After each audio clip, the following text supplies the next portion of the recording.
Good afternoon, everyone. It's a brand new week, and I wish you all the best of health this week. I would like to start this show by saying, please remember Tuesday is a fun day for kids. They dress up, and you can't always see them. So if you're out and about, please, dear God, be careful. We don't want to hurt anybody, and definitely parents don't want to see their kids get hurt. So let's be careful there on Tuesday night, Halloween night. Kids, let's be safe out there, make smart decisions, and let's make sure that you do everything you can do to protect yourself. There are plenty of things you can do. I'm going to sound like that old man, get off my lawn. No, come on over. We got some candy. But somebody keeps eating it. I don't know who the hell that is, but somebody does. Oh, yeah, me. But try to wear something that's light, that's got color on it. Make sure that people can see you, and if people can see you, they're not going to hit you. So, welcome to Footprints Forward. And we have a wonderful show today, a wonderful guest. I got to meet her right before the surgery, and she sent me a wonderful pamphlet that I read that I'm going to have her explain a little bit more, because while I had so much going on in my head, there were a couple things on there that, just taking value, or just taking an evaluation of what you're doing, and trying to remember to breathe. That's been a lifesaver, I'll tell you that. I'm one of those guys that I get told by a nurse over and over again, you need to start breathing. And I always look at him and I'm like, oh, what the hell are you talking about? I breathe all the time, but I guess I don't always breathe properly. We are going to be joined, hopefully we're going to be joined by Dennis Schroeder, who just got off of his training. And we're also hopefully going to be joined by Stephanie Samos. Stephanie, the people who have her horse, they ended up getting sick. So she's in the middle of mommy duties, plus taking care of all of her animals on her own. And Paul, her husband, is out building their homestead and starting their new life. So, and apparently that excited my dogs. I don't know why that excited them, but it is what it is. Hey guys, I want to announce right now that February 22nd is coming up real close. I know it seems like it's far away for some people. Well, not for me.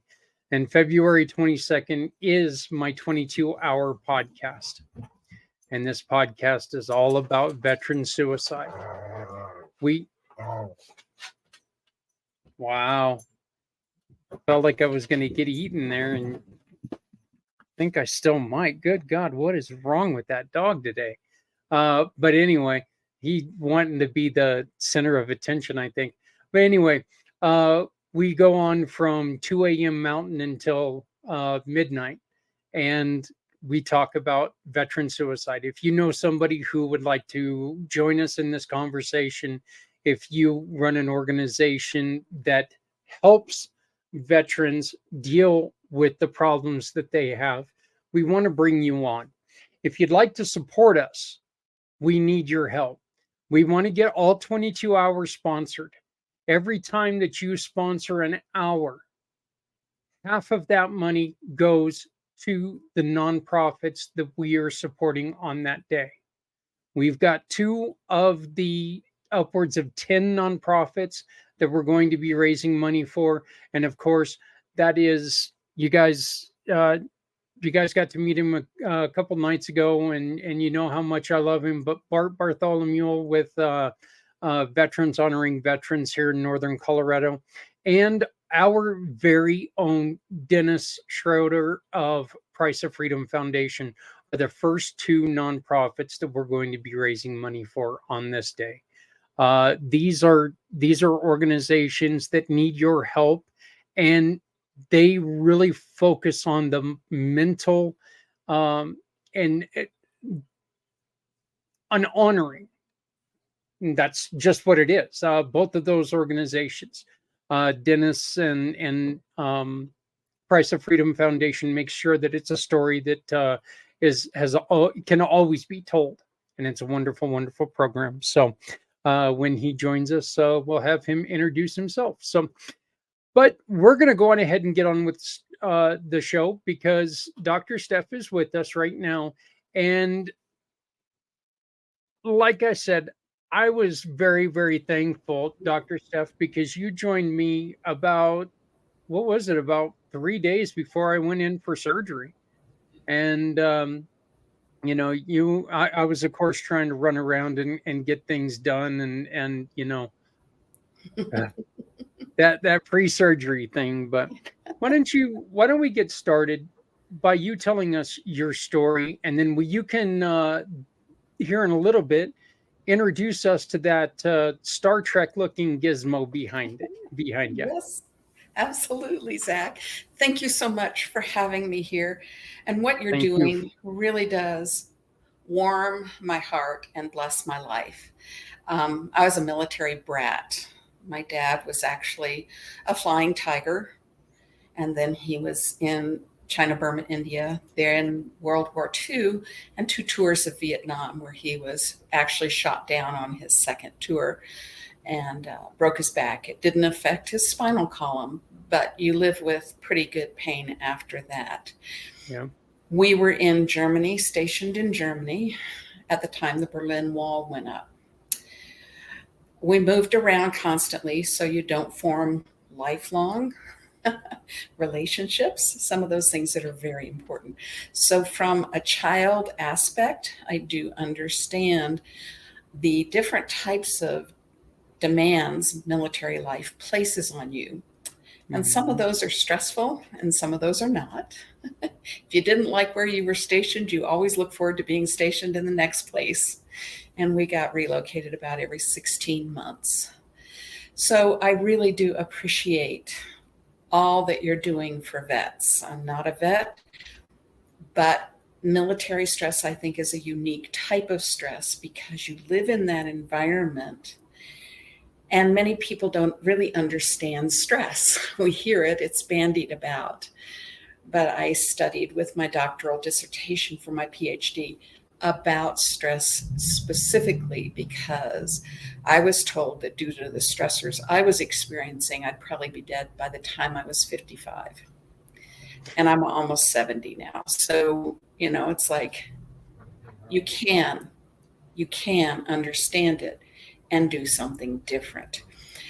So the journey of my life in this past 25, 30 years has been to find ways to stay alive, regardless of the stress, if that makes sense. So, yeah. And you ended up getting some news that they were trying to get you to do something that you didn't want to do. And you just, and it had to do with your blood. And you were like, no, I'm not doing this. And they kept telling you, they kept fighting you. And in which, look, anybody who's ever spent 3 minutes listening to me knows that, I think people think I enjoy fighting with doctors. I don't, but I do it so frequently that it makes it look like I do. Well, why don't you go on ahead and tell us that story? Well, that was an interesting story. Again, because of stress, I tended to have severe migraines, hormonal inflections. I was allergic to everything in my environment, which was hypersensitivity and all kinds of stuff. So I happened to have huge, massive menstrual cycles.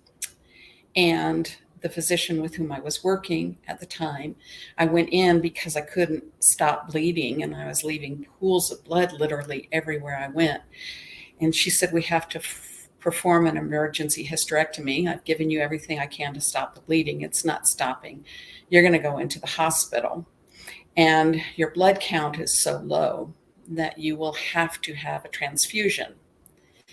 Well, I know from my experience, this is not something I'm telling anybody else to believe, but from my experience, I understand that they will do this.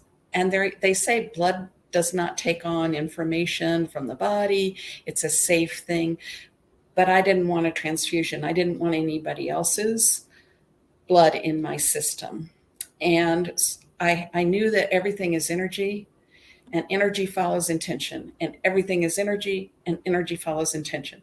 So my intention was that I would have a surgery that would not require a transfusion. I would have minimal blood loss. I talked to her about what I wanted, minimal blood loss, a quick and easy surgery. And then I went in and told the same thing to the anesthesiologist. And she said, but I won't perform the operation if you don't give me permission to transfuse you. Mm-hmm. I said, I don't give you permission to transfuse me, but I do give you permission to perform the operation.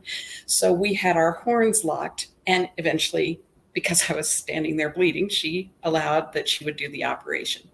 She did, and I did not have to have a transfusion. And she honored my request as her patient. But I was pretty emphatic. I think you are too, because we know our bodies best. And I had minimal blood loss. And she said, you know, you're going to increase your recovery time. I said, well, that's your belief. I'm going to do just fine. And I did. I really did. My son came to stay with me to help me out. And he looked at me at the second day and he goes, I'm out of here, Mom. See you later. And he went on because energy follows intention. And I had set some very, very, very clear intentions. And they happened. Yeah. You know, one of the things that you just said, I truly believe in, and we were talking to somebody about it the other day, somebody who deals with, you know, female problems when it comes to reproductive organs and the menstrual cycle and everything else, that you know your body. And every time a doctor tells you that, you know, well, we can't find anything, that doesn't mean that there's nothing wrong with you. It just means that, you know what, they don't know what they're Yes. looking for. They don't know how to find it yet. And that's the reason why you've got to stay persistent. And but you don't have to submit yourself to a doctor's whim. No. And I've You had doctors fire me and I've fired doctors and it's all okay because I'm still here and I'm laughing with you and I'm enjoying it. You will find the doctor or the physician or the healthcare that you need if you keep just asking yourself, what do I need? And then opening up and making calls or doing whatever. Someone will call you and say, I just found this fantastic doctor, or I just found this, and it will happen. Well, tell us about the little escape pod you have behind you. This is brand new for me. I just got it in August. I do a lot of energy therapies. I have a PhD in energy medicine and a doctorate of theology in spiritual counseling. So that's a THD, theology. And so I've done a lot of work and practice, and I'm a Reiki master and all kinds of wonderful things. I just love it. And I know that everything is energy and energy follows intention. You'll hear that throughout the conversation. And I was getting old enough that I didn't want to do Reiki sessions, and I hadn't done massage for 10 years. And I really wanted something to bring together everything I had learned about. So in my massage office, I used to have a music bed, and people could lay on the music bed and let the vibrations take them into la la land after their massage, because music actually changes the activity of your blood cells and your brain. Both my son's third grade teacher was the same, and he knew what was called the Mozart effect. And playing Mozart in a learning environment helps people learn better. So he would play Mozart when the boys were in his classroom. And so music, it'll change cellular activity. It'll change the way your brain works. It'll change so much. And the vibrations help make that gentle shift and transition. Also, you can see there's a white light up here. I can change this to 10 different colors. And you sit with the light, and you sit in a zero gravity chair, so you don't have much pressure on any specific part of your body. And under the chair is a subwoofer box. So you get the vibration, you get the lights, you get the music, and the music comes at you in a spiral. There's speakers on either end of this beautiful chamber, and the music comes in, and because of the orientation of the chamber, it just swirls around you. So it gets into every part of your body. Your ears are not the only part of you that hears. Your skin, everything hears. So it's just a wonderful healing tool. And you get in there and you get 1 hour of pure healing time. Pure healing time. And most people don't get 1 minute of pure healing time. So this is phenomenal, and I'm just so thrilled to have it. I can also work with people like I did with you, sending them some information that actually can change the course or the outcome of an event in their lives. And that's one of my favorite things to do. My motto is change your word, change your life. Yeah. The light in there, is that one of those, does it have like infra blue or There's or a some? wooden disc right there. And then there's LED lights that go around the edge. So there's nothing like an infrared light. I know what an infrared light is. And actually the light spectrum is continuous. And so our eyes see violet and red and the colors in between. But actually there's infrared, which our eyes don't see that wave. And we can tell with the sunburn, right? Or food in a restaurant. Or ultraviolet, which we can also tell with the sunburn, that our eyes don't see, but they're still a part of that vibrational light spectrum. So a lot of this is included in this healing chamber. Okay. Let's try to talk about what is the benefit mentally. Okay, because look, I know that with me, anytime that I go to somebody for any type of a healing massage or anything like that, obviously it's because the muscles are tight, and tight muscles, I'm going to tell you something, tight muscles have ruined 9 years, of my life, because I've been overprotective of things. And so the neck muscles became so tight that, my neurologist, I've now broken 3 needles as she's tried to put in the medications into my back. I've now broken 3 needles because my muscles are just too tight. And I don't know how, again, kind of like the whole breathe thing. I'm constantly hearing, you need to relax. And I'm like, then you go, relax, right? I am relaxing. Yeah, that's pretty much it. It's like, you should see me when I'm not relaxed. Yeah. Been there, done that. Don't make me mad. You won't like me if I'm mad. So yeah, but relaxation has a tendency to melt away not just pain, not just a physical. Hello, Dennis. Hello, Zach.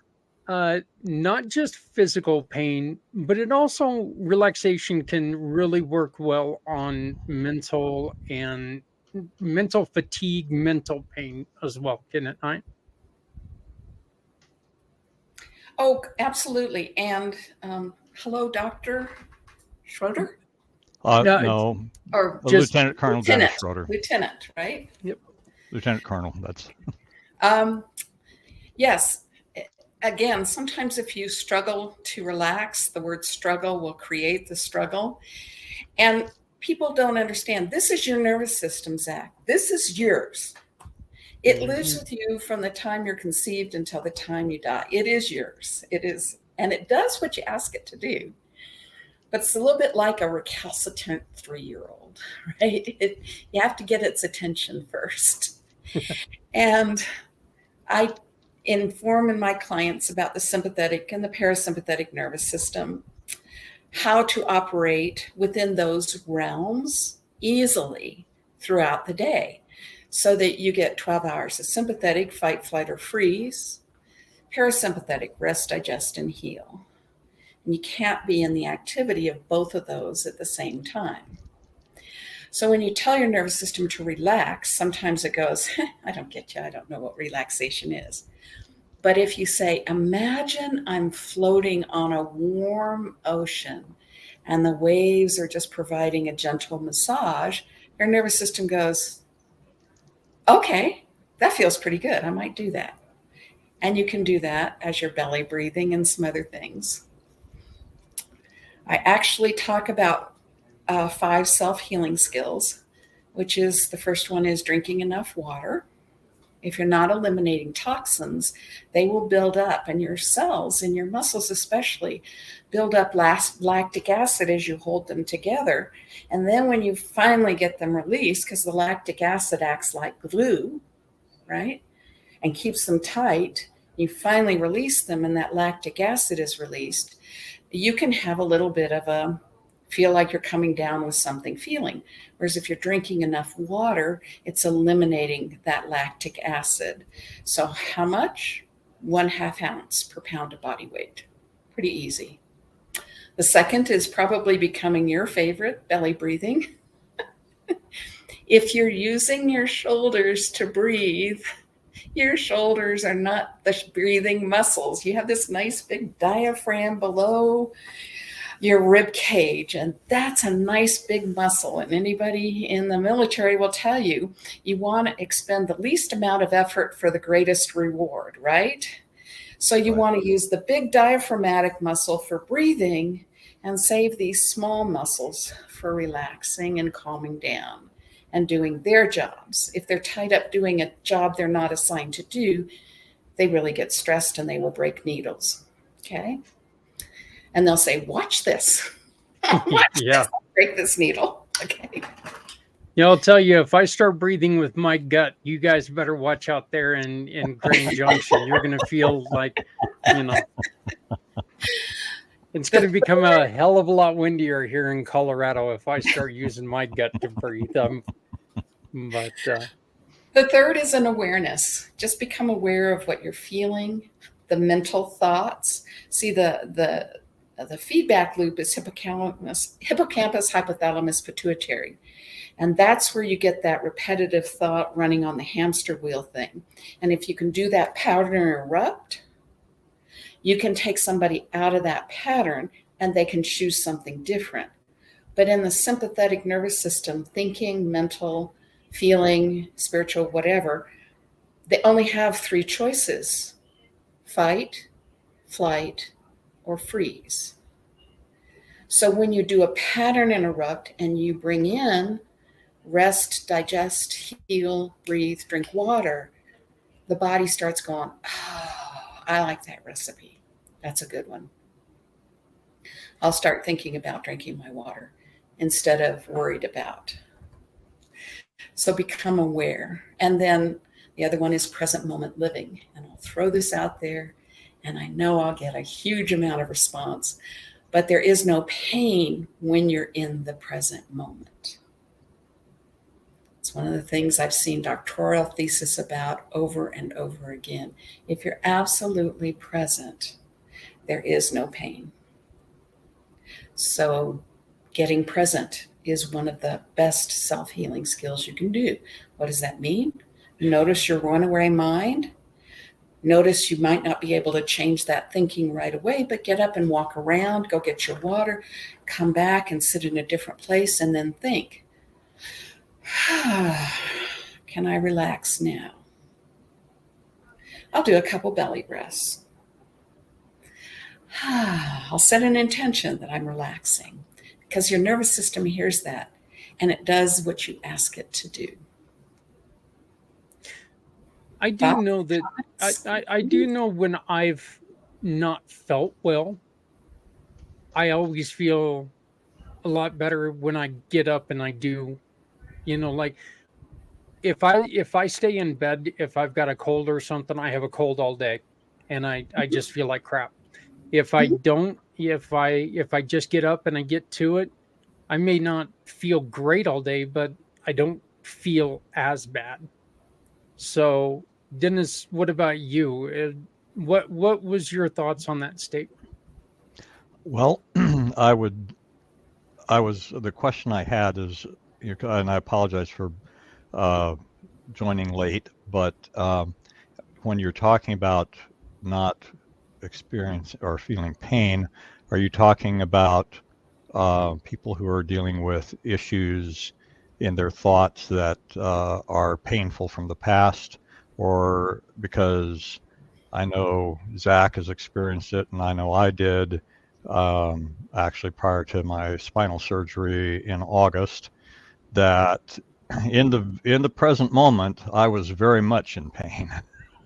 So Okay, thank you. Go ahead and finish that thought, please. No, I was just, so my question was really that I'm assuming that you were talking about something other than a person who is currently physically in pain from some injury or some condition that causes pain no matter what they're doing or not doing. Okay. And that's a very, very, very deep discussion, which is why I said I'll get a lot of feedback from it. I actually broke my back in 2017.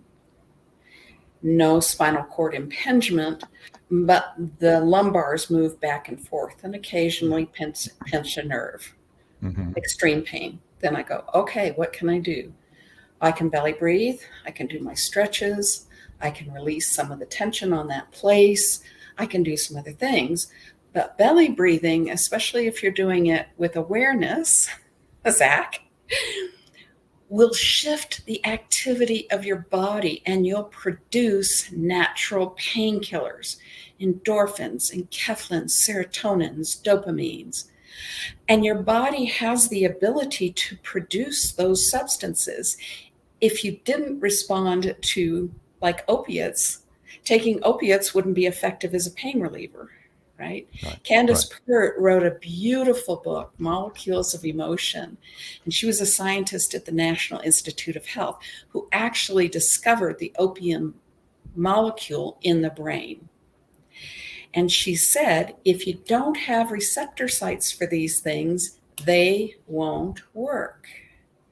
So what we want to do, again, is create the feel-good chemicals that occur naturally in our body. And we can do that the best in the present moment. When we're in the pain moment, we produce chemicals that induce more pain, actually. Okay? So there is a great theory out there called the gate control theory of pain. Gate control theory of pain. My advisor, Dr. Norm Shealy, studied that and invented one of the first TENS units. Because if you interrupt the pain signal to the brain never gets it and never interprets it as pain. Right. But you can also do that if you don't have a TENS unit with practice and understanding. And it's like you don't put a high school football player in the Super Bowl, go Broncos. Okay. They practice and they practice and they practice so they have the skills. And again, practice the skills when you don't need them so they're there when you do need them.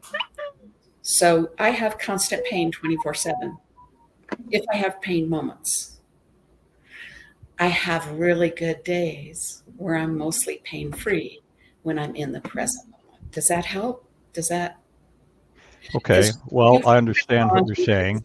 Yeah. I just know that my own experience was, I mean, I actually, this was an 11-year process of degenerative things happening within my lower back. So L4 to S1, with multiple areas of impingement caused by deposit of bony material throughout the area by my body. And so I am familiar with the TENS units, and actually, well, had tried those with medical supervision, but they provided no relief for me. And so it was, I've done a lot of body awareness in the past. I got my master's degree in counseling long time ago, and have experience working with clients about body awareness and tension and releasing tension that they weren't aware that they were carrying. So I practiced a lot of those things myself. So I managed my pain fairly well. In fact, when I had a consultation with my neurosurgeon back in April of this year and was reviewing the MRI, he was shocked by what he saw, not only on their MRI, but on me. He said, almost none of my patients that present like this are physically capable of walking because the impingement was so severe. But I was walking. I mean, it was painful.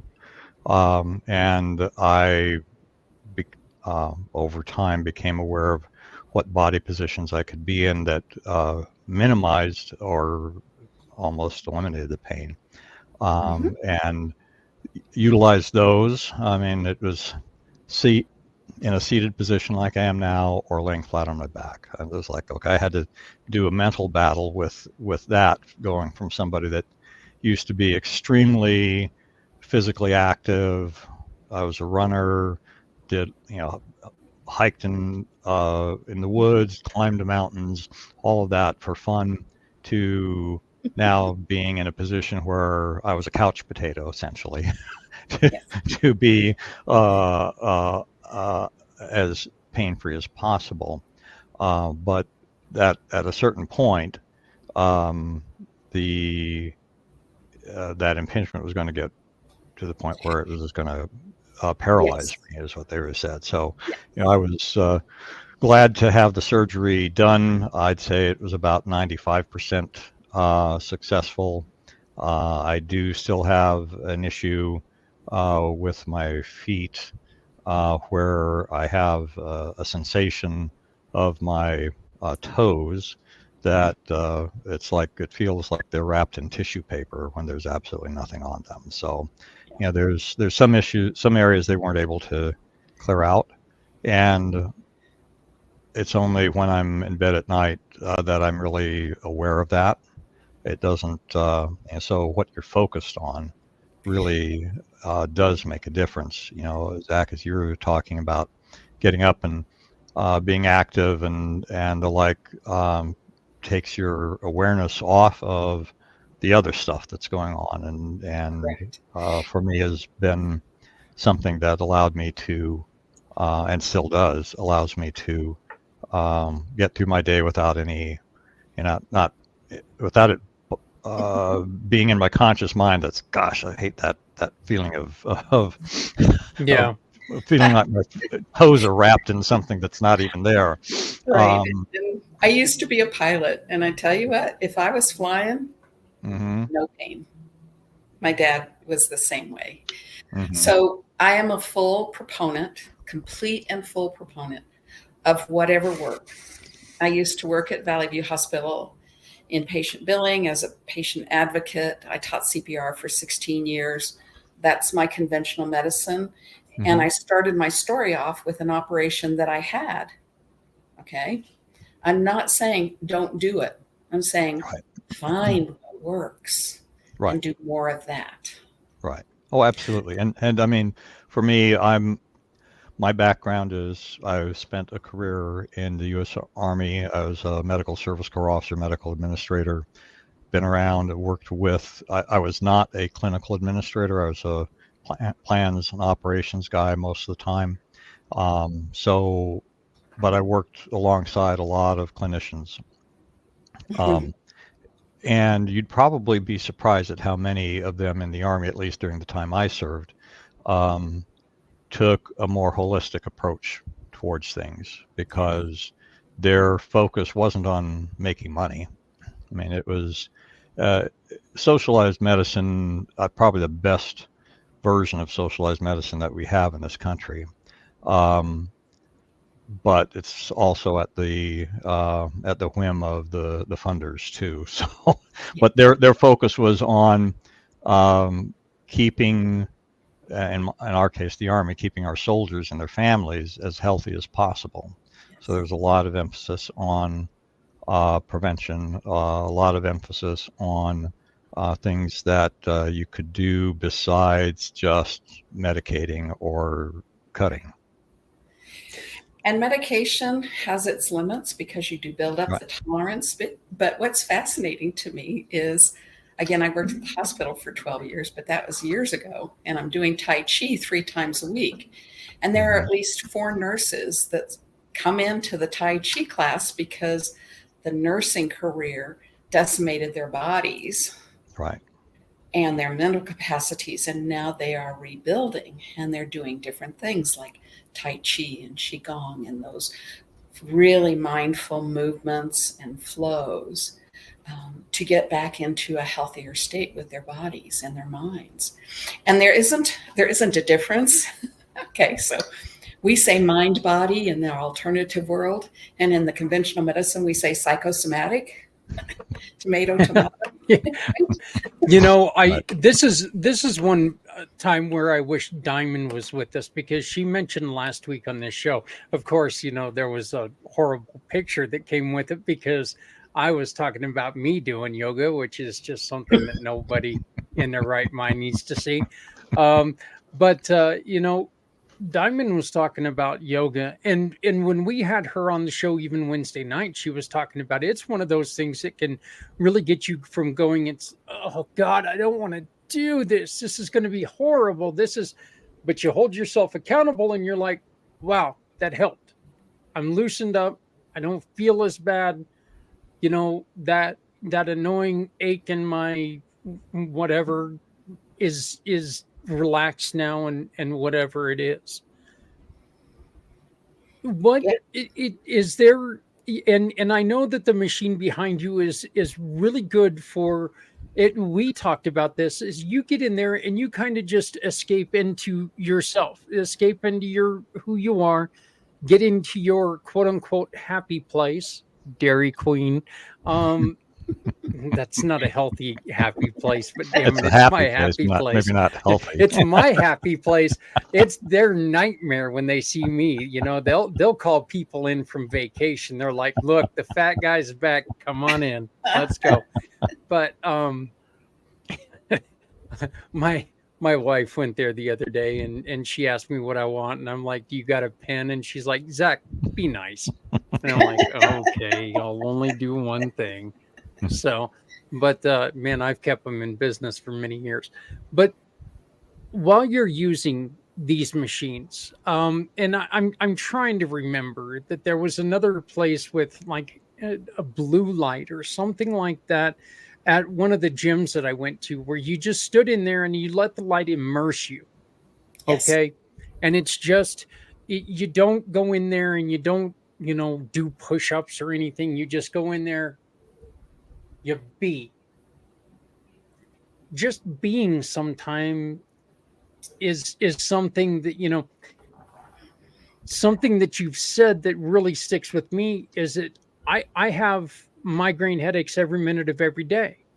But if I can find something to do to keep my mind off of it for a little bit, I stop thinking about it.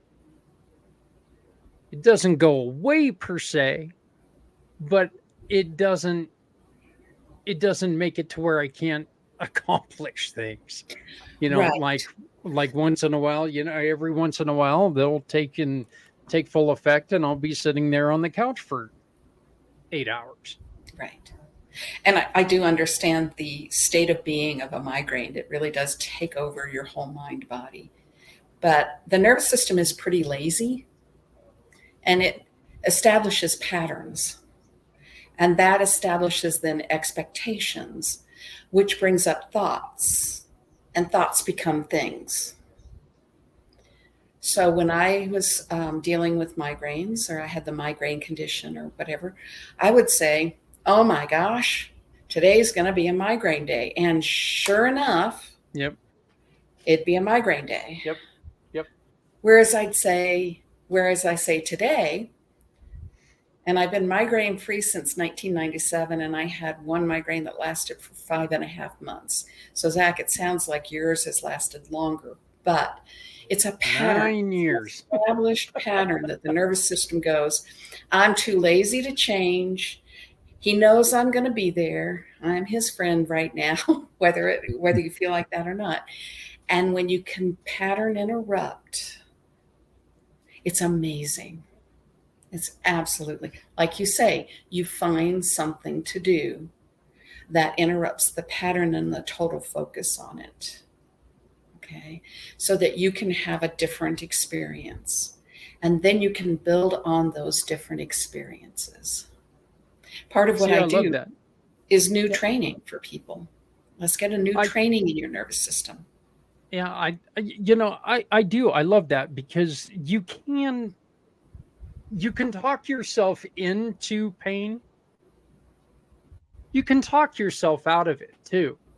Mm-hmm. Or think, I guess talk your way out of it is a little misleading.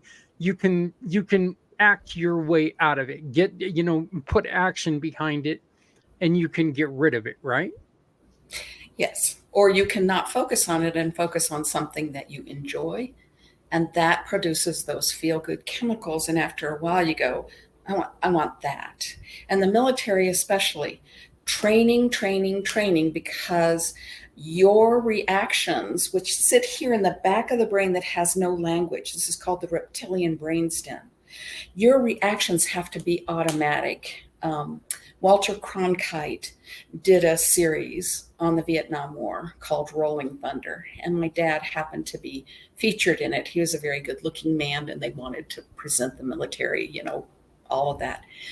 But one of the things he said is, I will, call Otter Command, what bogey noticed at 3:00, and I will watch it. And if I say go down, we go down, and we go down fast. Boom, done. And sometimes that's good, depending on the situation. But also a friend of mine's son was in the military. He was a fighter pilot. His squadron leader got disoriented, ran his airplane into the ground. They were flying in formation, and the whole formation was killed because they reacted. They did not respond. So knowing that you have those two capacities of response and reaction, and you're not a victim of your reaction, you can change whatever training you've had with new training. So I change and train in the direction of health and wellness, not in illness. I like that. I do. I like that. Dennis, did you have something? Well, I was just going to say, I mean that reptilian part of or early mammalian part of our brain, like reptilian. Anyway, it's for folks who may not be familiar with it that are listening, I'd say that probably most people have had the experience that as they grew up, they would have an aversion reaction to certain things, certain tastes, certain smells, maybe certain sounds, and those are usually caused by that subconscious reaction Right back. to that same stimulus that happened much earlier in their lives. And I have I guess I consider it a humorous example, personal example of that within my life. When I was a young man and was applying to get ROTC scholarships because it was the only way I was going to get to college, and I desperately wanted the Navy because my father was in the Navy. I had been, raised around Navy, bases, etc. I was in the Sea Cadets during high school. Blue Water Navy was what I wanted most in the world. So I had applied to all the services. The Navy came back and said, congratulations, we're offering you a 4-year ROTC scholarship. However, you must take the Marine option because I have defective color vision. And that was crushing to me. So in my oh-so-wise mind, I decided I was going to deal with my crushing disappointment by getting together with a couple of my buddies, and we had alcohol. Yes, I was 18, underage drinking. Yes, I confess. Alcohol is decision maker. I was going to say, I hope so, because if this story goes where I think it's going to go, if it started out with, we grabbed the Kool-Aid, I think you'd lose us on the story. So there were 3 of us. We had a half gallon of vodka. My intent was to drink myself into oblivion, blackout. That was what I wanted to do. Mm-hmm. So the bottle of vodka was gone, empty, and I was not anywhere close to the state I intended to be in. One of the other friends had a small bottle of Scotch whiskey, and he mixed up 3 drinks of Scotch and water. I had exactly 1 sip of that Scotch and spent the rest of that night and most of the next day puking my guts out. From that moment until about 12 years ago, anything that was brown liquor, whiskey, Scotch, bourbon, whatever, the smell of it made me want to throw up. Yes. But there is an interesting thing happened when I retired in 2000. I was brought back into the Army in 2011. A bunch of the guys I was with, we were at Fort Knox, Kentucky. So a bunch of the guys I was with took their spouses, and we'd go on these tours of the bourbon distilleries, and at the end of the tour, they would give out samples. And so I was determined not to be the guy that was just, no. So the first couple of times, it's like, okay, I'm going to tough this out. And I took the small samples that they had out there, and I chugged it, and I fought back the urge to retch. And we'd do this maybe 1 weekend a month, and over about the 4th or 5th month, I didn't have that response anymore. And in fact, I started to like it. And now bourbon on the rocks is my favorite drink. So that part of the brain can be overcome, and you can actually reprogram it, I guess. Absolutely. It's called stimulus response, which you said, but it's also, people are familiar with the Pavlovian dog, where the dog salivated, the bell rang, but there was no food present. Those dogs can be reprogrammed. Mm-hmm. And they don't have the big mammalian brain that we have. They just, so we can reprogram our past into a pleasant present and future. Dr. Stefan, I know that you've got to be leaving here in about 4 minutes. You've got a client coming in. Tell us why don't you give us one thing that you would tell somebody who comes up to you and is really struggling right now? What would be the one thing that you would want to say to them mentally? It's really so easy and simple, and yet it's so profound. Change a word, change your life. So people will come to me and say, I'm worried. And I say, would you please change that word to wonder? Worried makes you sympathetic. Awfulizing, catastrophizing, it's a bad vibration in the body.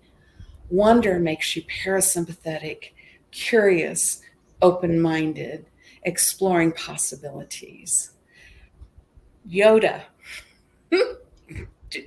Eliminate the word try from your vocabulary. There is only do or do not. So when people say, I try, I ask them to say, I did that and I didn't succeed. I'm looking for new ways. Change a word. Change your life. Does that answer it for you, Zach? That actually really does. And just to go a little bit further into this, one of the things that I've always told people is when you go to stop drinking or stop smoking, like I did, it wasn't, I think I'm going to try, because I think gives you an out. Well, I thought I was going to try, or, I gave it a shot and it just didn't work. No, I'm going to stop smoking.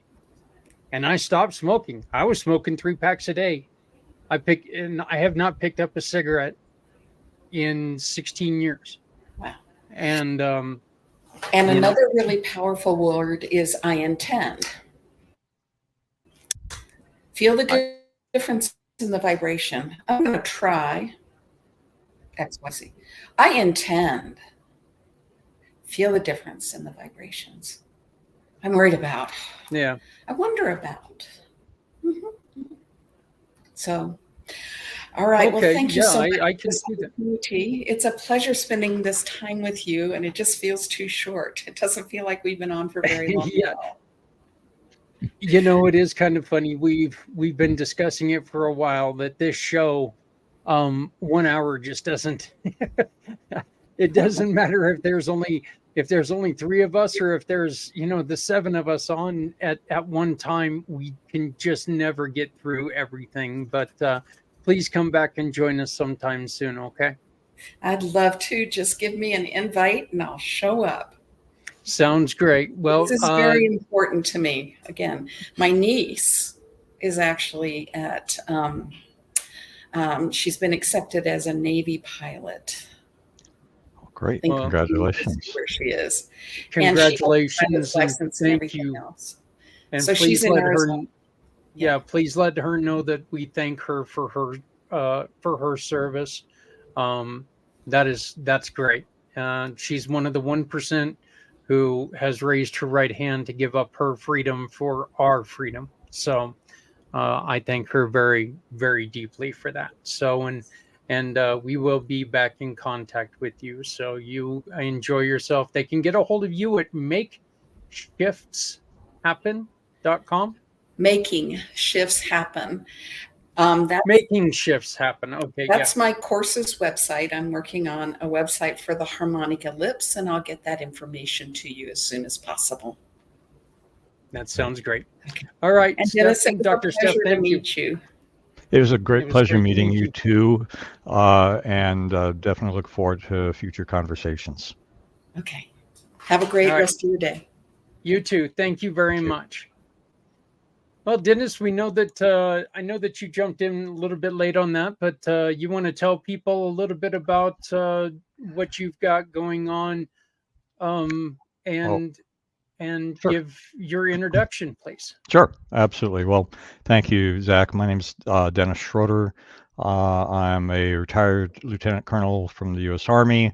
I founded the nonprofit organization, the Price of Freedom Foundation, where we tell the full life stories of those who paid the ultimate price for our freedom, those who died while in military service to our nation.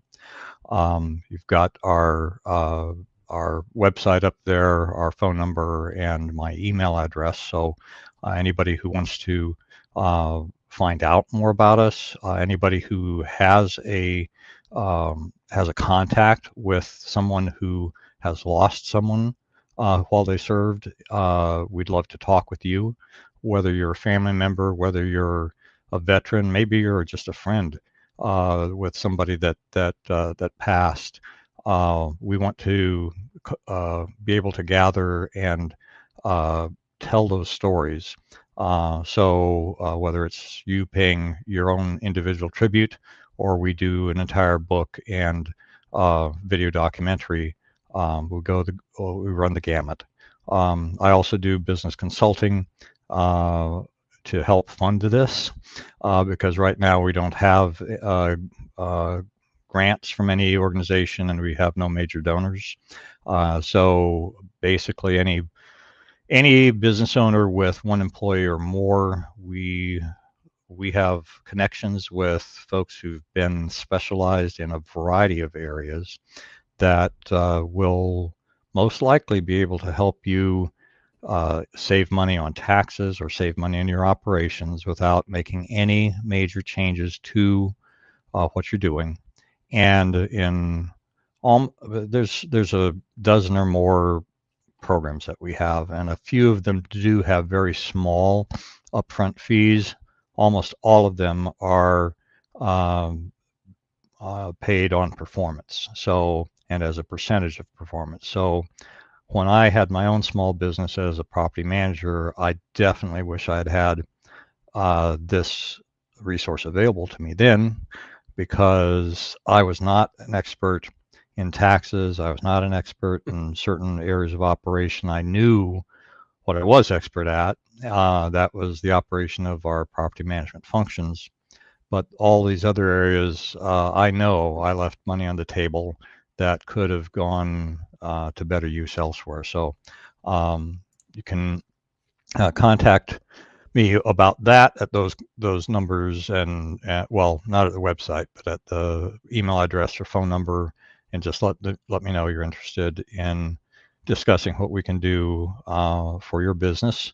And actually, a lot of folks like the self-service portals that we have, because you don't have to be pouring your heart out to me as somebody you barely know, and you can get a sense for what's possible for your business based upon several key metrics. And if it makes sense to have a further conversation, then we can.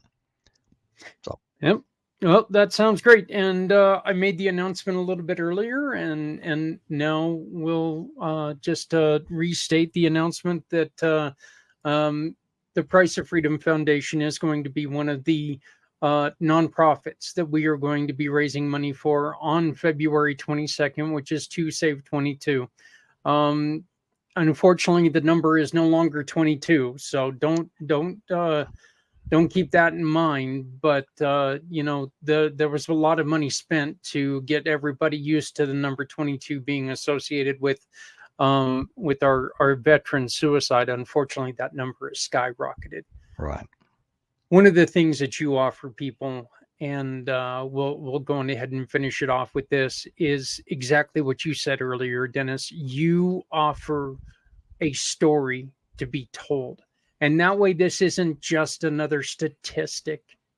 Right. This is a story that will not be lost because it will have been told. Absolutely. And there's much more impact when you know the person behind the statistics. We are anesthetized, I think, to the tragedy by using statistics. When you talk about and I'm thinking specifically about drug overdoses and deaths from that because of a conversation I just had. I think about my son-in-law, who was such an amazing young, he was in his 40s when this happened, but he was, to me, an amazing young man who I don't think he intended to overdose, but he did.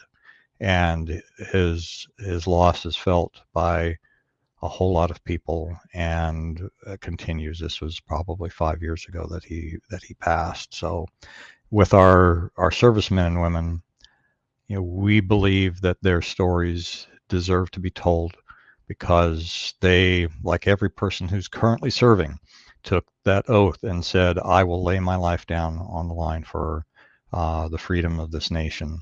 And currently, there's only a small handful of people whose stories do get told beyond the immediate family and circle of friends.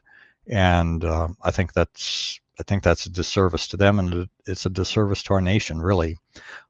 We have no political agenda in any of this other than to say, we want to recognize who these people were, the lives they lived, the impact that they made on people, and the loss that was suffered.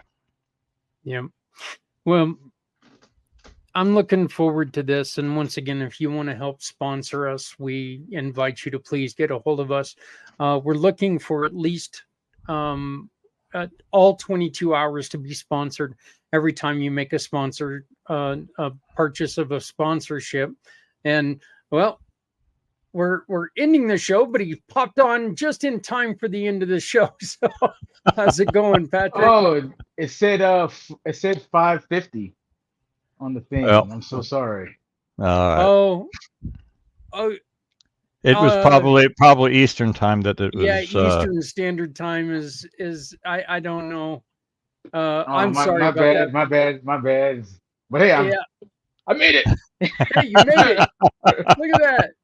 Right in time to give us who you are.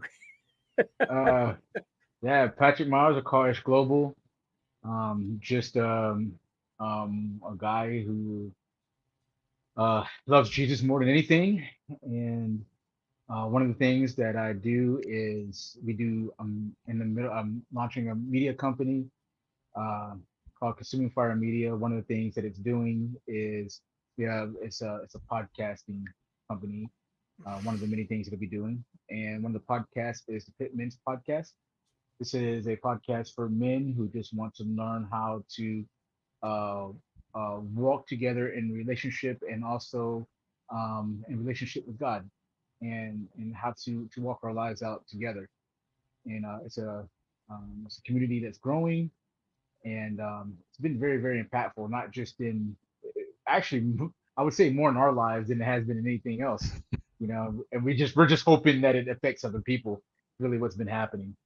Um, um, Next thing is I started it as the youth initiative. That's the overall scale, the global scale of what we're doing. But the local chapter that I'm doing in White House is called the Roots. The kids wanted to rename it the Roots, and that is where basically I just give them the information that they need to the information and tools to be able to grow, and be able to use those tools to be able to impact their communities and their lives, their visions right now at the age they're at. So this is a program for ages 16 through 20. And the idea is to catch them right before they go into the world and right when they're entering it, because that's usually the most vulnerable time of teenagers, especially when they don't know who they are. And the tools that we're giving them is for them to figure out who they are.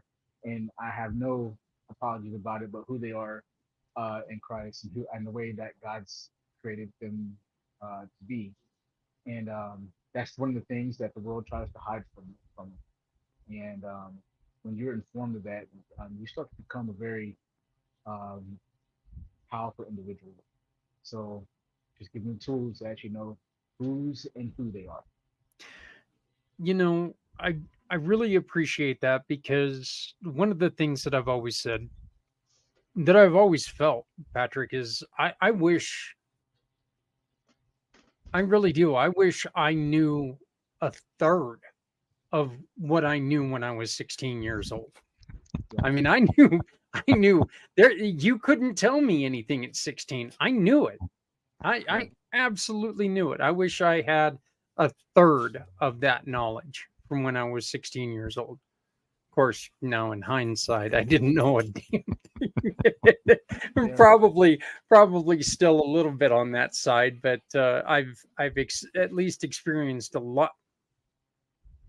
lot more My kid is home, it looks like. So, um, but yeah, and you're working, you're taking your time with these kids. I think is the positive, the positive um nature of what you do is so important, because we are losing so many kids to that thought that nobody cares, and Yeah. that's just simply not true. It's you know right now I think there are so many people who are caught up in so many different things that at times it feels like, all of us probably feel like, well, nobody cares, but again, that's just simply not true. There's so much going on right now, you know and the old saying, look, adulting sucks. It really sucks right now, because we're so inundated with the bad news, the stresses of today, and everything going on. So I really appreciate everything that you do with those kids. Man, I appreciate that. You said something really important just now, actually. I just had a 2 hour conversation with a brother today about like that message that you're saying that maybe that people are receiving. And it's not just teenagers, it's people. I deal with a lot of different people, not just teenagers. And the thing that I constantly hear is that nobody cares. And the thing is that the message that people care is not being received by people.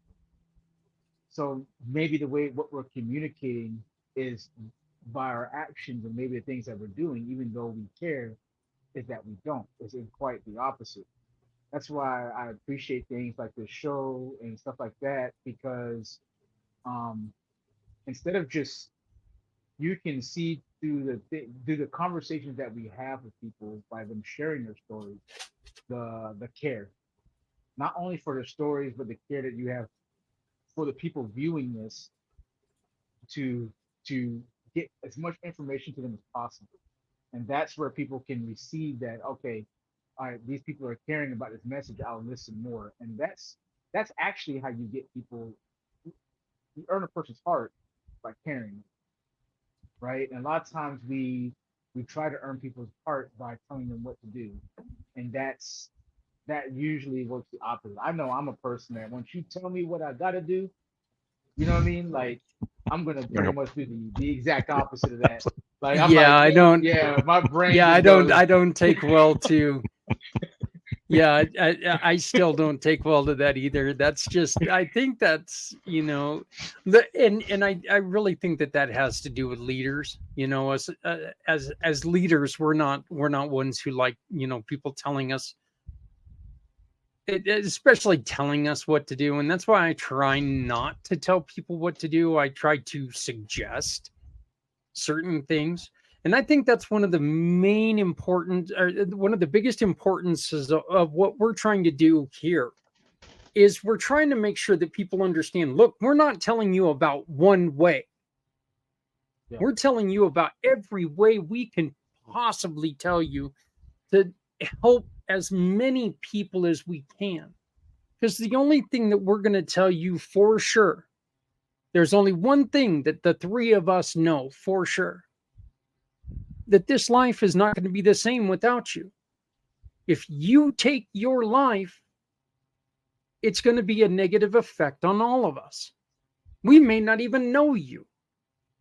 But if we can give you many different ideas on people who might be able to help, Dr. Steph today, you know, if that sounds interesting to you, contact us. Let us help. That's what we're here for. There's none of us here who are going to tell you how it works best for you, because not a single one of us is going to say we know what's best for you. We're going to tell you, hey, this is what's out there. Have you thought of this? Maybe you want to try this. No, you want to try this. We're going to offer different things, and like you said, it's not one of those things that yeah, people telling me what to do. Yeah, yeah. I don't want people to tell me what to. No, wait. Let me think this out. So I don't mind people telling me what to do if I see that what they do is impactful, right? And it's impactful and it adds value to the people around them because of how they care about it. And then also I I'm really, really good with people that want to show me because they want me to grow. That is what I'm okay with. But when you have like my thing is I don't like people trying to get me to conform to something just because they say that I should. That is where the things that's where I have that's where I'm very disagreeable. Because if you just say you need to do this because I say so, well then that's the problem that I have because you need to show me why I need to do this, not just because you say so. Now if you can Mm, show me that and it adds value and it goes against and it doesn't cross my boundaries and my morals and different things like that, then I can be like, okay, I I will listen to you now. I'll listen to anybody. Once you say you got it, like that's why a lot of government stuff and a lot of stuff don't work well, don't sit well with me because I've learned in the military that just dealing with officers and different things like that, people can tell you what to do. You still have an obligation to yourself, and no matter what the situation is. And there's people out there that just like they're telling you what to do that just do not have your best interest at heart. They just want you to do what they want you to do. Control over care. yeah, yeah. Well, again, I completely agree with you. I'm still not one that, you can suggest it, but don't tell it. It's like, okay, because I'm also kind of one of those guys that'll sit there and be a little wise ass ish about it. And I'll sit there and go, really? Will that work for me? Will that work for me? And get all excited and everything. And they'll take and walk away, and I'll turn around and go, I don't even know what they were saying because I'll tune out immediately. But it's just like, and it's one of those when it comes to it, it's kind of like telling somebody how to deal with an injury. I mean, I can tell you how I've dealt with mine. Dennis, you can tell people how you've dealt with yours. Right. Patrick, you can tell people how you've dealt with your depression, but we can't tell you that that's exactly how you're supposed to deal with yours. We can tell you what we've done, dare I say, lead a horse to water, but it's not, we, I think a lot of times, and I think a lot of the, personal opinion here, but I think one of the reasons why um, America itself is in a lot of trouble right now is we're trying to pigeonhole people into certain groups. You are this or you are this, and you're no longer standalone this person. You're either this or this. Uh, I well, ain't either of them. I agree. Yeah. I think it has to do with our the limitations in our capacity to categorize and to deal with people and groups, and it goes way back to when we were in small tribal communities. That there's a limit. About 150 people is about the limit that most people have to have direct personal relationships, and beyond that, it just becomes simpler and easier in our minds to then to categorize or okay, this person belongs to this tribe and or that tribe, and you just get all lumped together, and whether that tribe is a tribe from 1,000 years ago, or whether it's talking about political parties or any other way that we break things up. I mean, I don't know what the current terms are in high schools, but I'm certain there are groups in high schools back when I was ages ago in high school, the jocks and the nerds and and the like. I mean, that's just how our brains are structured, I believe, and it takes effort for us to break through that and to recognize that each of these people are individuals and to get to know the person, because nobody falls into a category perfectly. You know, Dennis, you say that about, you know, we like our tribe is about 150 people. Mm-hmm. There's no way it was that way before social media. I didn't know 150 people before Well, social no, media. I'm just saying the Maximum anthropological capacity. studies that Yeah. that Oh, I've yeah. read Yeah.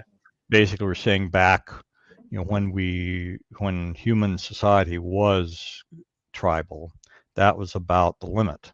Once the tribe reached 150 members, that's when they'd break up and they'd go, you know, become two tribes and etc. And that's it. Kind of plays out in our own lives. The studies I read were basically pretty well designed and controlled. And you know, of course, there's standard deviation. You know, you had people on both sides of that were, but the vast majority of people had somewhere in the neighborhood of about 150 people that they knew, and that was the max. And once that you reach that, then you know people would fall off, and they'd stay with that number. And I say that not to, you know, to I don't really have any conclusions about what that means in our daily lives right now, and I believe that social media can give us some tools to expand that number if we choose to. But I think we should be aware of the fact that that's kind of how our brains are programmed, and that you know, with awareness comes choices. So we can choose um, to recognize that that's happening, and we can choose to um, make an effort to get to know people on a deeper level, that are, you know, in what we would otherwise lump into a category. I think this is. We could go on and on because, Oh, you know, yeah. we're with y'all are dear friends of mine, and you know, I just love getting together with you here, and so our conversations could go on for hours. I don't know how interesting it's going to be to your audience, though. I think it's actually going to be really you know, intriguing to a lot of people, because I think a lot of people really do care about the philosophy and how to try to help other people. But there's a lot of people who are afraid anymore to do it, Right. because am I going to, you know, if I let this person know, I actually had this conversation with somebody the other day that this person, they deal with CBD, but they're afraid to let anybody know that they're directly involved in it, because they don't want their other business to suffer. You know, Right. CBD and I'm just going to say it, and this is coming from a guy who on the weekends, THC gummies and I were good friends, okay, because I get to sleep finally on the weekends. You know, I can't do it on weekdays because I wake up and I'm still sitting there going, but you know, I'll take me a THC gummy on Friday and Saturday night, and I'll get finally good sleep, which helps my headaches. But you know, there is absolutely nothing in CBD that's I there's just nothing in CBD. So for people to put it up there as, you know, like this is a gateway drug to, you know, meth, I'm sorry, but Well, I mean, I do understand his reluctance, because there's a lot of people who yeah. have. I mean, I will tell you that I myself uh, have some deeply personal reasons for having significant issues with anything associated with marijuana or any other drugs that we don't have time to get into here, and we can talk about another time. But there's lots of people out there, you know, for whatever reason, because they were raised this way, or because they're law and order kinds of people like I am, or you know, they had some kind of personal experience that was negative about it, are going to lump what your friend is doing with his business into that negative category. So I mean, I do understand it. I don't know that I don't want. I'm still dealing with my own issues with it. So I'll just leave it at that. I really do think, and I'm not going to say that this is. I'm not going to say that this is tied to it, but we just talked about son-in-law who, unfortunately, Yes. that's going to leave an impression Right. on towards anything. Well, alcohol. I will tell you briefly that my oldest daughter had 15 or more years of involvement in drugs, running away from home when she was young, prostituting herself, and being beaten and left for dead, not once, but 3 times, is the factor that makes this a very emotional thing for me. Yeah. And so it's that part of my mammalian brain, right? It's like my reaction is no, I don't have anything to do with it. Yeah. Because of that. Yeah. And there's nobody on earth who can tell you that you don't have a reason Right. to dislike. I mean, I'm not sitting here in judgment on anybody. I know probably most of the people that I know are people who have used it or are currently using it, and it's okay. It's just a topic that becomes uncomfortable for me when they bring it up. I certainly don't bring the topic up ever, but when the topic comes up, I know I have a reaction to it, and then I choose what I choose not. A lot of folks think I'm trying to be judgmental about them. It's not. I'm just trying to not have to deal with those memories and those thoughts again. There's a harsh reality behind your thought there. Mm-hmm. And if somebody can't understand that and somebody can't respect it, well, that's not your fault. Right. I mean, I'm saying not.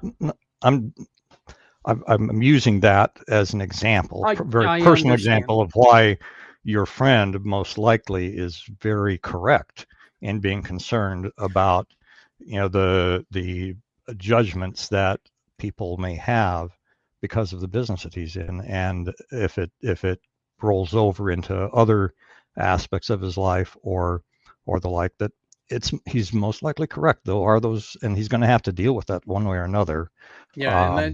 I think he's very wise not to do that, to be really honest, because we do have people from different backgrounds. It's something I went through before I came here. Actually, I had severe neuropathy and PTSD and a whole lot of mental stuff going on. And during that time, medication was killing me. And then I started taking CBD first. CBD was helping a little bit, and then I went to because in Florida, medical marijuana became legal, and then it was just like then you had I had a doctor that actually curated things for me, like actually like it was very very specific. If something didn't work or whatever, then he'd be like, because I'm like, hey, I don't want to be walking around stoned all day. I got all these ministries that I'm doing, different things like that. But I wanted a more natural alternative. The thing is, this is the caveat for me. Like, so I already had suffered from drug addiction earlier on in my life, and so like that was the thing. I mean, I had made a like kind of like a thing with God that I would never go back in that direction. But it had gotten so bad that it was like from my belly button down, like it was like I was on fire, glass going through my veins, and like that's in your lower regions and everything like that. That's unimaginable pain, man. Like on a daily basis, if you're not sleeping, not eating because all this stuff is happening to you, like, and you have mental issues going on at the same time, which is so much. I will say this, and this is kind of like my stance on those kind of things. I think your friend is very wise for not, because I think your business that you have to do between you you should keep to yourself. Because there are people that will use that information against you, especially if they want to take advantage of that. Those are those situations.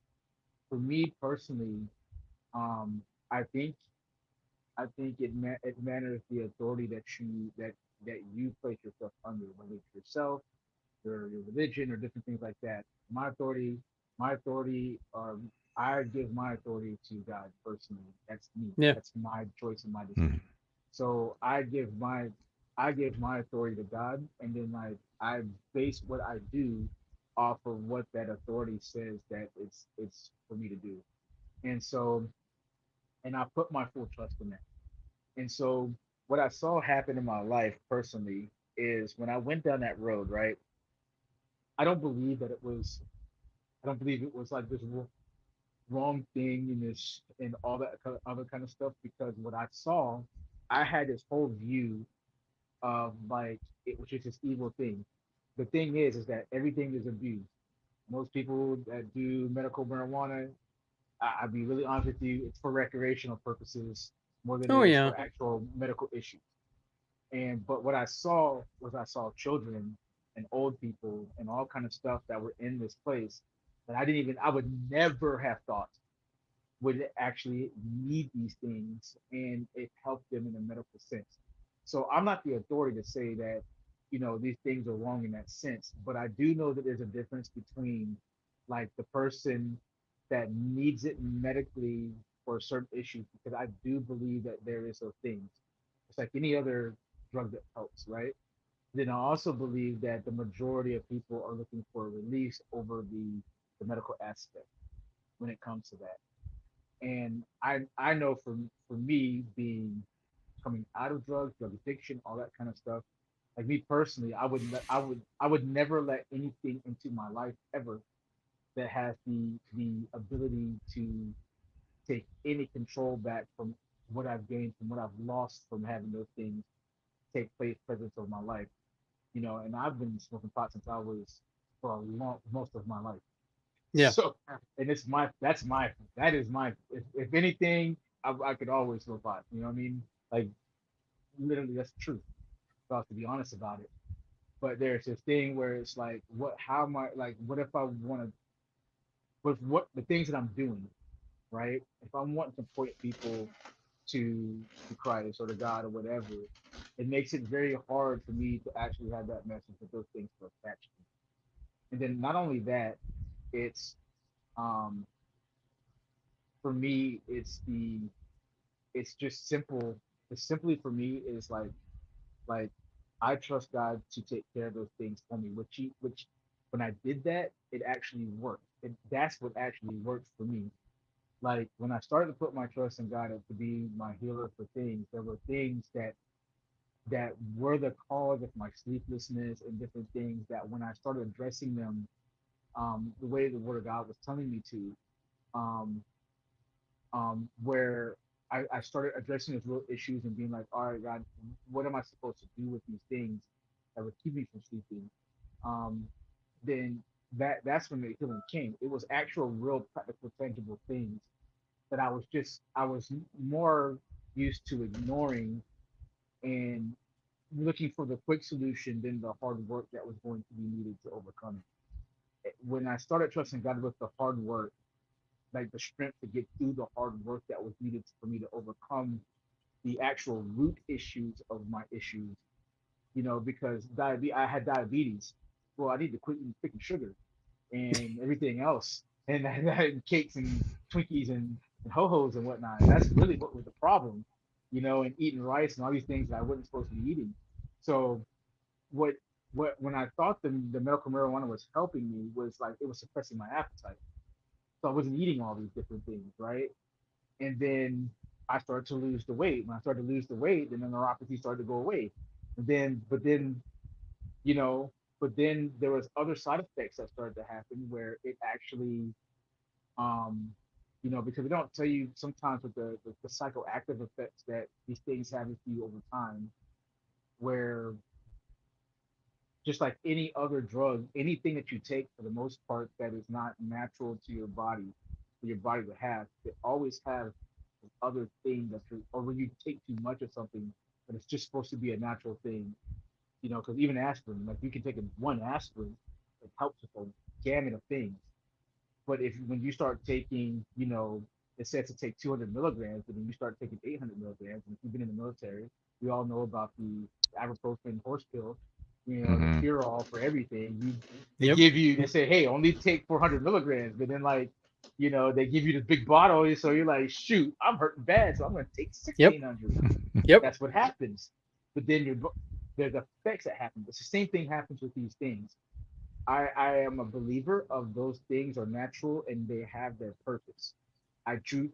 If I was to take a stance on something, that's what I believe. I believe that there's purpose for these things, that it's not always nefarious, but the world and the way that the devil works is he always takes what's good and converts it to something that's going to be evil to Hmm. destroy you.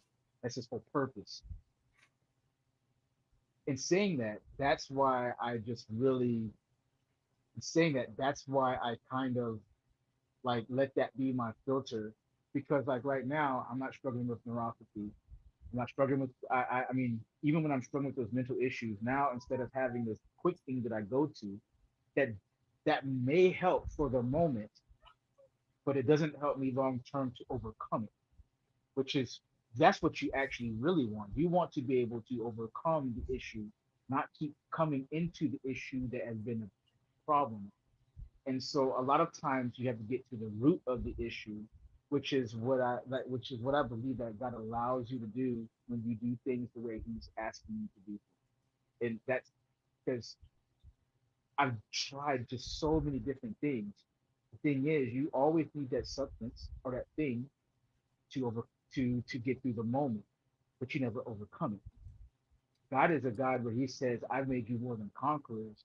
So what He's saying that you're not just a conqueror. You're a conqueror that takes territory, and then you go, and then you not only take territory, but you occupy that territory, hold it, so no enemy can ever come back and occupy it, and then you still go occupy some more. You go even further. That's His design for humans and for people, mentally, emotionally, physically, and spiritually. And um and what I found, and I'm not just saying it, I'm saying this from experience from my life, not yours, not anybody else's, but experience in my life is that I was always um, um, the way I always approached things with anything that was extra that came into that was that it always kept me in the same place. It never let me rise above it. And I'm really cool with a God that's going to help me overcome and go beyond. And that's where I don't need anything but Him to do that. I don't need anything else but Him and His Word and His truth to do any of that. And what I've seen is a massive ability in my life to not overcome, but to crush through barriers, to like literally blaze through things that people say that I can't or never would, or things that I never thought that I could overcome. I never would have thought I could have overcame depression the way I did. But not only is depression something I'm overcoming, it's becoming a strength that one day I believe I'm gonna be on a TED talk one day talking about this stupid mess about depression and all that other kind of stuff. That's my goal and dream to be able to do that. But if I still had those other things attached to me, that would never be a thing that would be able to be on my radar because it would keep me in the same spot mentality. Because of this, because I'm able to go, okay, God, I don't want like you have to show me what's true here because I don't know. The truth is I don't know what's true. As a human being, I don't know. But then I go, okay, Lord, show me what's true. Then I go, I test it out and see whatever. And then this is how I know like it's been consistent because every single time the thing that I thought was the truth, it usually gets released out of my life. He goes, well, why don't you try it this way? The way I've been trying to tell you for thousands of years what to do. Why don't you try it this way? I go, okay, all right. I'm gonna stop doing it the way I think that I should be doing, the way that everybody else is telling me I should do it. I'm gonna try it either way because, and that's usually seriously countercultural to what everything else is telling me. It goes against like the logic that we've been told to have. There's a logic where God's logic, he goes, trust in the Lord with all your heart and lean not on your own understanding. In all your ways acknowledge me and I will direct your path. I thought that was the stupidest verse in the Bible for most of my life, because I'm like, I'm trusting in you, Lord, but he says, but don't lean on your own understanding. So I'll be like, I'll pray to you, I'll do this, but I'm always trying to understand things my way. And he's saying, don't lean on your own understanding, trust me, and let me do what I want to do for you. When I started literally taking that as my medicine instead of everything else, I'm like, okay, I don't understand why I'm not supposed to do this, Lord, but I'm going to trust you. The next thing you know, I didn't need, like when I first came here, I was still taking a lot of different things, and or not a lot of different things, but I was using the oils and stuff like that, um, sublingual oils and stuff like that, the tinctures, Hmm. The and tinctures. yeah. So, cause that was, to be honest, like the pain that I was in, like there was no medicine that could touch it like that did. And so at first I was just like, okay, I'm taking this thing, and I remember like um my dad was just talking to me. He was just like, he's like, son, he's like, if you, as long as you keep taking this, you will never, you won't get to the purpose that you are created for. And I sat there one day and I was just like looking, I was thinking about it, and I'm just like, well, I don't want to need this ever. I mean, I don't want to need anything. I don't want to need anything. And then I sat there and I was like, okay, Lord, I don't understand, but I'm going to give this to you. And I gave the rest. I didn't take the rest. I gave the rest. Like, I'm going to give it to you. And what do you know? Well, your body, when it's clear of everything, it actually has the ability to create pain blocking medicine for itself that's more powerful than any drug that you can take. But you have to be clear. And so the next thing I know, I'm not feeling this pain like I used to, and my body actually becomes acclimated, and I'm starting to become clear mentally and emotionally. I'm getting off of the the the medication that they had on for my mental state that I was in at the time. And so like I'm clear, I'm not numb anymore. And then now I'm actually able to start addressing the things that were really wrong with my life, which was things that I didn't want to deal with. I was able to deal with now the trauma from a little boy, and really actually not see it in the way that I've been seeing it my whole life in this frame, but see it in this very clear state where I could be like, God, I can't actually overcome this. Can I give this to you? Can I really truly give this to you? And it says that I could, and you'll direct me from this point, right? It says I'm gonna trust you, so I'm gonna do. And I did that. When I did that, not only did he take it from me, but he actually healed it in a way where I was able to forgive the person that did those things, which was the real problem. I had so much hate that I didn't even know that I had. I had so much hate and so much anger and so much shame and so much all these different things that were attached that were actually the problem of why I couldn't sleep and why I couldn't eat and why my anger and my temper had gotten so out of control over the years is because there's one little thing that that if I had did it God way years ago would have been dealt with, and I could have overcame it and been in a completely different place now. But now he was able to take that. It's not an issue like the person that did that to me. I can honestly say I forgive them. I was the best in their life. Now, do I wish justice for that situation?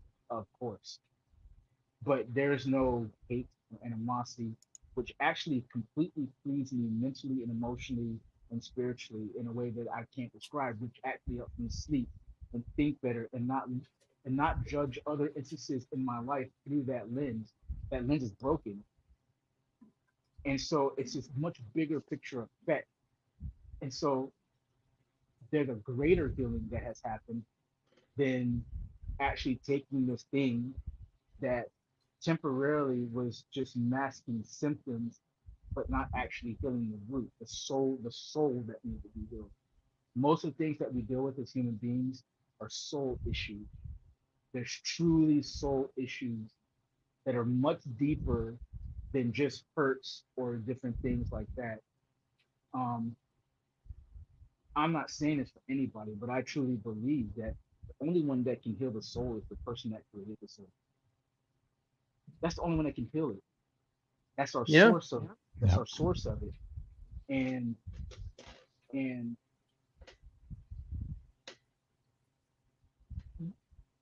when you look at everything that's happening, when you look at, if you really take a stop and look at your internal life, like most of the things that we do are temporary fixes. And we have to keep going back to that temporary fix. Keep going back to that temporary fix. But there's no true overcoming and healing of that issue. That cannot be like that cannot be power. That cannot be the state of being that we're supposed to be in as human beings with this. Like if you just take a look at just our bodies and how they're made and how everybody's so uniquely made, it is made with such efficiency and thought and care and beyond ingenuity that there's no way we're supposed to be living these basic lives and destinies and it's just not it's not just really think about what we are really how we're just created and the potential that lies in just that little bit of creation. If you just take a little bit of it, if you just take one cell and look at the intricacies of it, the magnitude of what that is able to do, just one cell, you're talking about you're made of all these different things. And they work independently of each other, but for the same purpose. That means you're created for such a greater purpose than you could ever imagine. There's more power that a human being has when it's connected to the source that actually governs it, the source that actually governs it. And when you're disconnected from that source, you can't find your purpose. You can't get the healing that you need. You can't, I'm not saying that there's other factors outside of that that might influence those things. Like there's just time and chance that happens to us all. It's in the Bible. Like sometimes you just get hit by a car. That's got nothing to do with God hating people or whatever. It's life, you know. But the actual true destiny of a human being, what a human being is capable of here, is completely shut down by all the outside things that disconnect. Because everything wants to disconnect you. If you notice, everything in your life, for the most part, says God does not exist. It tries to tell you this. Everything does. Why is that? It doesn't make sense. That everything is trying to tell you God exists, but the things in the world that are literally made by God screams He exists. But everything is trying to get your brain to shut that off. Why? But man, when you start, I'm telling you, when you die and you meet that thing that is God, you cannot deny the other things that your eyes are open. It's just open, man. And that's when you start to realize, like, man, this. Yep. It's the original. As you're talking about that, I'm thinking about folks that are wrapped up in conspiracy theories. Well, it's the original conspiracy against God. Yeah. Yeah. So right. and I just wanted to say, Patrick, I mean, my observation here that if you are able to review this from the beginning, I just think you're going to be amazed at how what you shared ties in with what was what the guest was talking about. Dr. Stephanie. Dr. Stephanie was talking about. I mean, and I wish I would have missed it. Hey. She did not take it from a point of view of a Christian faith. However, what she was talking about and what you were talking about dovetail very, very, very well. So they're all they were both spiritual. Yeah, you know, this is not yeah. about, no. I'm just saying that you know. God. This is yes. Right. What I'm talking about is just like I am a Christian, I don't like if you want to label something. I am a Christian. I'm a follower of Christ. However you want to label that, Mm-hmm. you name it how you want to. But that's just who I am Oh personally yeah. because of how I see God. But we're just talking about the actual source of God's creation, all these different things. Right. That's an undeniable thing that's denied Right. because of our own logic. But that doesn't even make sense. And when you just put a drop of blood on a microscope, it doesn't make sense to deny that. It doesn't Right. make sense to look up in the sky and see what you see that is unexplainable on a level that can't be explained. It's crazy to me that that you got a fish tank back there. You can look at that fish tank on that screen, and there is no doubt in this world that somebody created that fish tank. You can look. You have to. There's no possibility that you can look at that fish tank and be like, man, there was just a cataclysmic, just events of things that just happened together, and boom, fish tank. I turned around and damn, it was right there there. it was. So- That doesn't make sense. But this is what the world tries to tell you, man. That doesn't even make sense, brother. Yeah. I'm not trying to blow up on nobody's stuff, man, but I'm just saying it don't make sense. So like, there has to be a source for that we are supposed to be connected to. That the reason why the world is the way it is, so lost in confusion, so lost in its understanding of itself, so lost in every, we all know it's darkness. We all feel the darkness getting darker.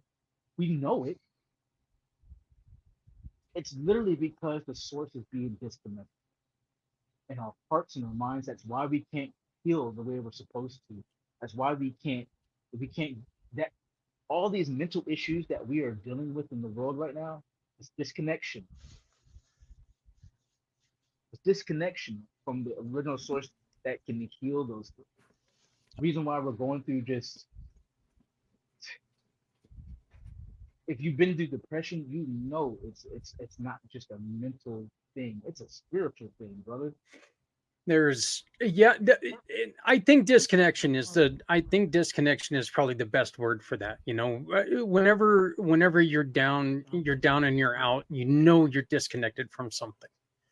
And you know, I mean, I love your passion. I love everything about it. And I hate to say it, guys, but we are way over time here. Way over time. We're almost twice what we should be.